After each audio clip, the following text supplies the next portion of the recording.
The piece of equipment in my studio that's probably the most expensive and the most indispensable or irreplaceable is called a Faux stand. Faux is the brand. Manfrotto makes them as well. It's basically a big camera stand where it has a big cross piece that goes out this way, where you can attach the camera head to the end of the arm and then angle the camera down completely, and it's rock solid because it probably weighs a couple 100 pounds when it's off its wheels.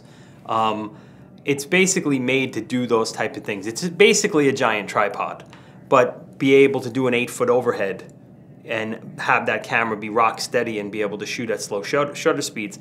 That's an essential piece of equipment for me, and it is very expensive, and they range from, you could probably spend about, for a professional one, like somewhere between $3,000 and $20,000 for one of these. The one for 20 is kind of ridiculous because it's all like electronic and it talks and makes coffee. I mean, it's Italian, you know.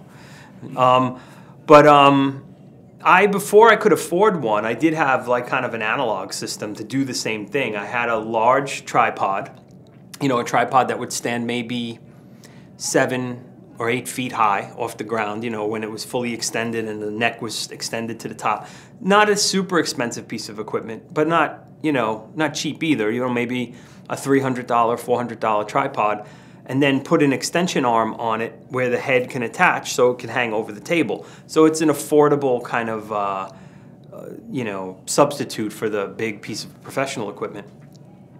But the problem is, once you've worked with a Faux stand, you never want to go back. So that is what happened. I was working with my tripod setup, sandbagging it and doing all the things you have to do to make it, steady so you can climb up there. And then I worked in a studio with a Faux, and from that point on, it was a done deal. I had to go buy one. So I broke the bank and I went and bought one, and that's kind of where I'm at.